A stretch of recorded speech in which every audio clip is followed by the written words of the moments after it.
Online study में सबका स्वागत है। हम मानव विकास सूचकांक के बारे में अध्ययन करेंगे। इससे पूर्व वीडियो में मानव विकास की संकल्पना के बारे में अध्ययन किया था। ये आज का जो टॉपिक है वो न केवल कक्षा 12 में भूगोल विषय की दृष्टि से महत्वपूर्ण है बल्कि अन्य कंपटीशन की दृष्टि से भी महत्वपूर्ण है। मानव विकास सूचकांक ह्यूमन डेवलपमेंट इंडेक्स, जिसे संक्षेप में SDI कहते हैं, इसके बारे में जानते हैं इस वीडियो में। ये मेरा परिचय दिनेश कुमार भूगोल व्याख्याता। मानव विकास सूचकांक ह्यूमन डेवलपमेंट इंडेक्स के बारे में हम अब पढ़ने जा रहे हैं।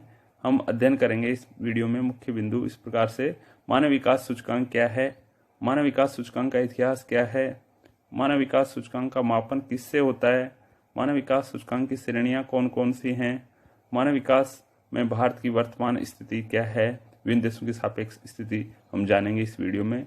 ये हमारे मुख्य अध्ययन के बिंदु रहेंगे आज के इस वीडियो में।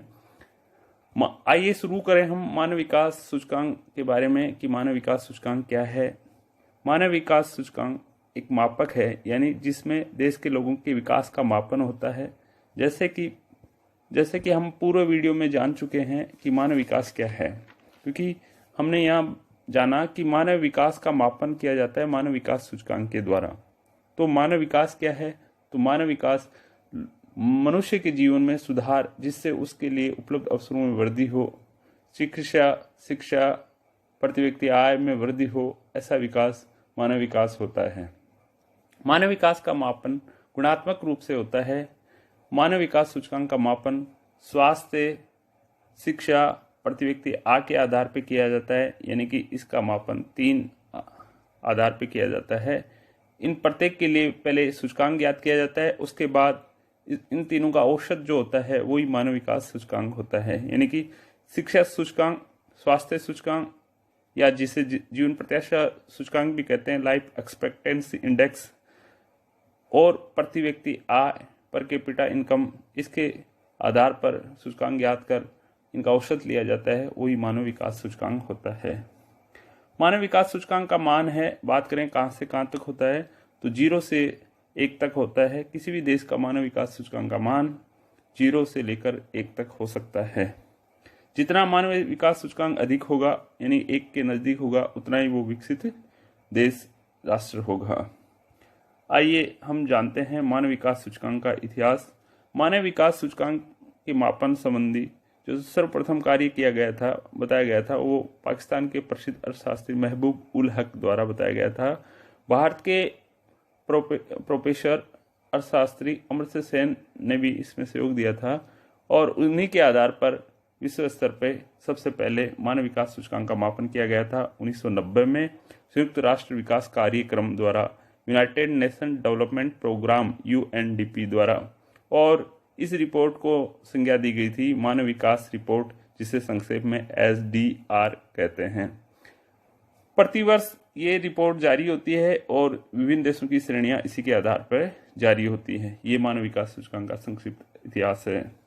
मानव विकास सूचकांक में जो महत्वपूर्ण भूमिका निभाता है संयुक्त राष्ट्र विकास कार्यक्रम UNDP, united nation development programme, इसके बारे में संक्षेप में हम जानें। संयुक्त राष्ट्र का वैश्विक नेटवर्क है, यानी कि UNDP है वो संयुक्त राष्ट्र का एक विकास नेटवर्क है। इसका जो मुख्यालय है वो न्यूयॉर्क है। इसकी स्थापना है 22 नवंबर 1965 में हुई थी। इसके जो प्रमुख कार्य हैं वो हैं गरीबी को ख़त्म करना, शिक्षा को बढ़ावा देना, और मानव विकास संबंधी विभिन्न कार्य करना। विशेष रूप से जो पिछड़े राष्ट्र हैं उनके लिए विशेष इसका योगदान है कार्यक्रम का। आइए हम जानते हैं अब मानव विकास सूचकांक का मापन किसके आधार पर होता है। जैसा कि बताया है कि 3 आधार हैं: स्वास्थ्य, शिक्षा, प्रति व्यक्ति आय। स्वास्थ्य यानी कि जीवन प्रत्याशा, लाइफ एक्सपेक्टेंसी। तो स्वास्थ्य में जो स्वास्थ्य सेवाएं हैं वो किस प्रकार की हैं, कितना स्तर है, लोगों की आयु कितनी है, ये सब इसमें रखा जाता है। शिक्षा में स्कूल में नामांकन कितना है, साक्षरता दर क्या है, ये सब इसमें आते हैं मापन के काम में। प्रति व्यक्ति आय कि देश के लोगों की आय क्या है, जितनी आय अधिक होगी उतना ही सूचकांक प्रति व्यक्ति आय का होगा, और उससे मानव विकास सूचकांक का मान भी उतना ही अधिक होगा। तो ये 3 आधार हैं मानव विकास सूचकांक के: स्वास्थ्य, शिक्षा और प्रति व्यक्ति आय।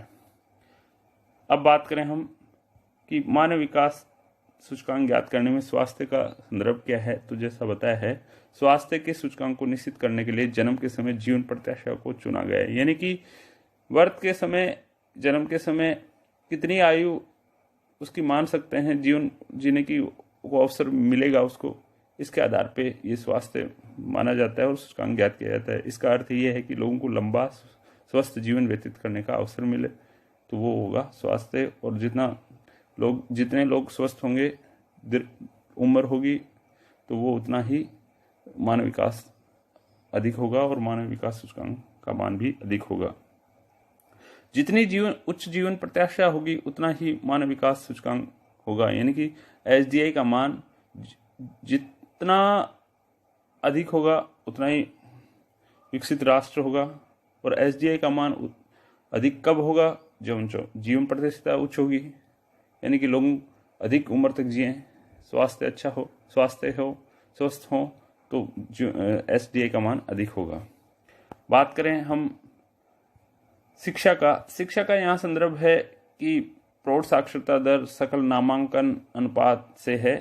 इसका अर्थ है कि पढ़ लिख सकने वाले वयस्कों की संख्या, विद्यालयों में नामांकित बच्चों की संख्या अधिक होने से सूचकांक में वृद्धि होती है, यानी कि मानव विकास सूचकांक उतना ही अधिक होगा जितना कोई देश या लोग हैं उसके शिक्षित होंगे। ये शिक्षा से यहाँ संदर्भ है। प्रति व्यक्ति आय की किसी देश के लोगों की आय क्या है, जितनी आय अधिक होगी, इनकम अधिक होगी, उतना ही सूचकांक का मान अधिक। मानव विकास सूचकांक क्या है, किससे मापा जाता है, ये जानने के बाद अब हम जानते हैं मानव विकास सूचकांक की श्रेणियां कौन कौन सी हैं। मानव विकास सूचकांक के आधार पर 3 श्रेणियां बताई गई हैं: उच्च मानव विकास श्रेणी, मध्यम मानव विकास श्रेणी, निम्न मानव विकास श्रेणी। अब इन श्रेणियों में मानव विकास सूचकांक का मान कितना होता है, इसमें कौन कौन से देश शामिल हैं, ये सब हम जानेंगे। आइए जानते हैं कि इनमें मानव विकास सूचकांक का मान कितना होता है। उच्च मानव विकास श्रेणी में मानव विकास सूचकांक यानी कि एसडीआई का मान 0.7 से अधिक और 1 तक होता है, अर्थात 0.71 से लेकर के 1 तक के जो मान हैं उच्च मानव विकास श्रेणी का निर्माण करते हैं। उदाहरण के लिए नॉर्वे, स्विट्जरलैंड आदि उदाहरण हैं इसके। मध्यम मानव विकास श्रेणी की बात की जाए तो इसमें एसडीआई का मान 0.5 से 0.7 तक होता है। 0.5 से लेकर के 0.7 तक के मान मध्यम मानव विकास श्रेणी का निर्माण करते हैं। इसका उदाहरण भारत। निम्न मानव विकास श्रेणी, इसमें एसडीआई का मान है 0 से लेकर के 0.5 से कम, यानी कि 0 से लेकर के 0.499 तक के मान हैं, वो निम्न मानव विकास श्रेणी का निर्माण करते हैं। उदाहरण माली, चाड, नाइजर आदि। अब बात करें हम मानव विकास सूचकांक के आधार पे जो रिपोर्ट जारी की जाती है प्रतिवर्ष, उसमें हम लेटेस्ट रिपोर्ट देखें 2019 रिपोर्ट, यानी 2019 एसडीआर के अनुसार, ह्यूमन डेवलपमेंट रिपोर्ट के अनुसार, जो कि 2018 के आंकड़ों के आधार पर तैयार की गई थी। वर्तमान में जो क्या स्थिति है किन देशों की, तो वेरी हाई डेवलपमेंट की बात की जाए, उच्च मानव विकास की बात की जाए, तो इसमें प्रथम स्थान जो 2018 में भी था, काफ़ी वर्षों से बना हुआ है, वो है नॉर्वे का।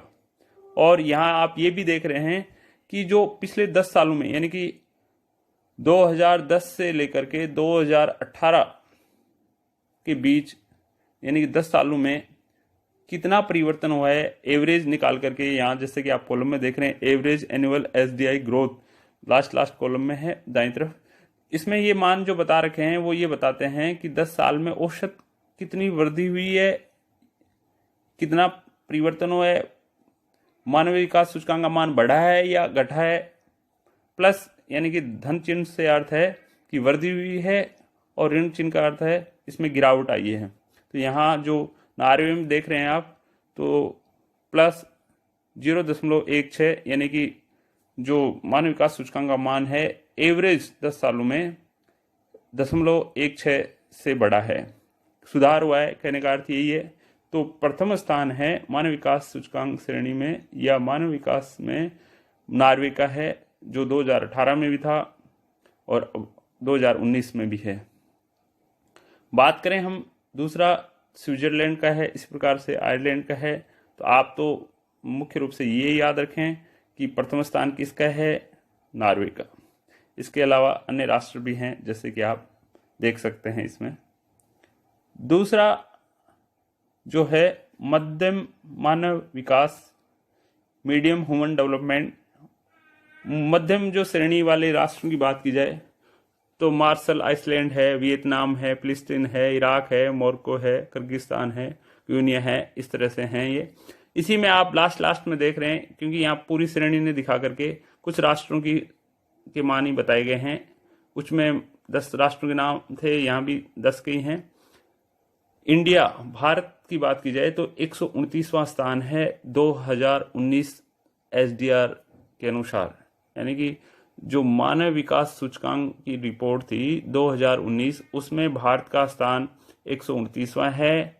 ये प्रश्न पूछा भी जाता है। और ये भी बता दें यहाँ कि 2018 में भी भारत का स्थान 129वां ही था। हाँ, ये जरूर नोट कर लें कि जो पाठ्य पुस्तक है जैसे राजस्थान बोर्ड की, उसमें 2013 के अनुसार दिया हुआ है, उसमें 2013 के अनुसार जो स्थान है वो 138वां बताया हुआ है। लेकिन यहाँ स्पष्ट कर लें कि जो ताज़ा रिपोर्ट है 2019 के अनुसार, ये इम्पोर्टेंट है आगे की दृष्टि से, तो 2019 की रिपोर्ट के अनुसार 129वां स्थान है। जब भी प्रश्न आए तो आप ये जवाब दें। 2018 में भी यही था और 2019 में भी यही है। जैसा कि आप देख रहे हैं SDI का मान कितना है, 0.647।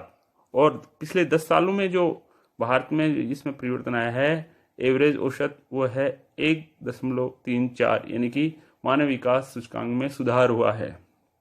ये अच्छा संकेत है। बात करें हम जो पिछड़े राष्ट्रों की, तो लास्ट के जो 10 राष्ट्र हैं, देश हैं, उनके नाम बता रखे हैं।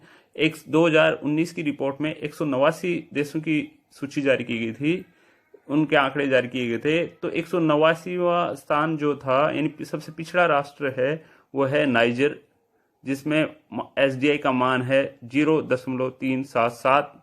और इसके बाद जो चार्ड हैं, माली हैं, वो भी हैं, लेकिन सबसे पिछड़ा राष्ट्र है वो नाइजर। ये 2018 में भी यही इसकी स्थिति थी और 2019 में भी यही है। चलो हम बात करें वापस हमारे भारत की। तो भारत में राज्यवार स्थिति क्या है, तो केरल का स्थान प्रथम है, यानी कि हाई ह्यूमन डेवलपमेंट, उच्च मानव विकास किस राज्य का है भारत में, तो केरला का है। इसमें SDI का मान 2018 के अनुसार 0.779 है। और इसकी अगर कंपैरिजन किया जाए तो श्रीलंका देश की भी स्थिति वैसी है जैसे केरला राज्य की है। चंडीगढ़ है दूसरा, तीसरा गोवा का, लक्षद्वीप, फिर दिल्ली। इसी प्रकार से हम मध्यम मानव विकास की बात की जाए तो उसमें महाराष्ट्र का स्थान है, फिर मणिपुर, जम्मू कश्मीर।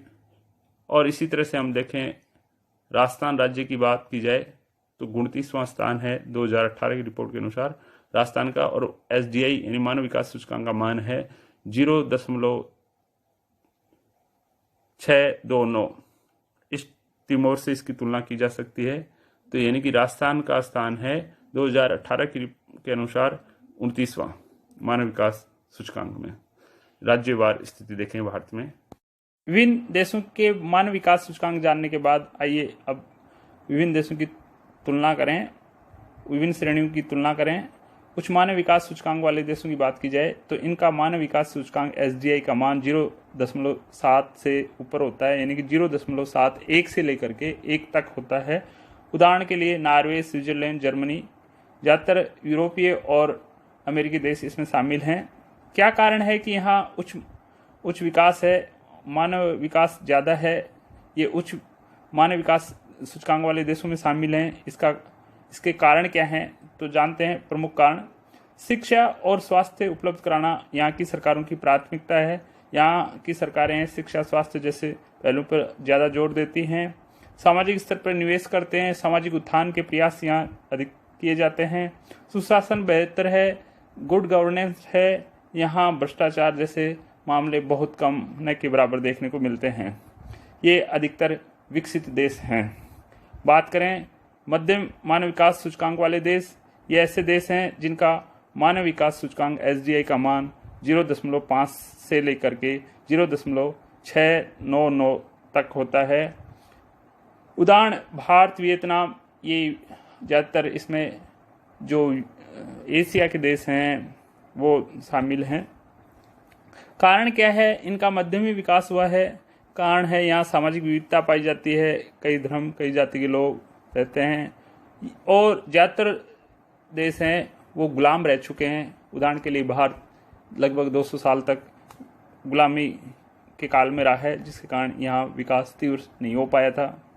अधिकतर विकासशील देश ही हैं, अभी इनका विकास सतत है।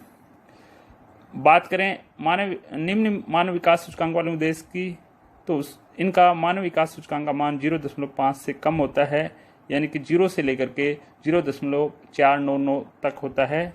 उदाहरण नाइजर, अफ्रीकी देश हैं, चाड, माली जैसे। कारण क्या है कि यहाँ बहुत मानव विकास कम हुआ है। इसके कारण आर्थिक रूप से पिछड़ापन यानी इकोनॉमी बहुत डाउन है। यहाँ बेरोजगारी, बीमारियाँ अधिक हैं, सुरक्षा आदि पर खर्च अधिक होता है क्योंकि यहाँ भय बना रहता है। तो ये कुछ कारण हैं जिनके कारण से यहाँ का मानव विकास सूचकांक है वो कम है, यानी कि ये पिछड़े हुए देश हैं। टॉपिक के अंत में ये कहूँगा, वैश्विक महामारी कोविड-19 में आप अध्ययन जारी रखें ताकि शिक्षा सूचकांक बढ़े। आप इस वैश्विक महामारी में घबराएं नहीं, सतर्क रहें, नियमों की पालना करें ताकि मानव विकास हो और मानव विकास सूचकांक का मान उच्च रहे। इन्हीं शुभकामनाओं के साथ thank you all of you.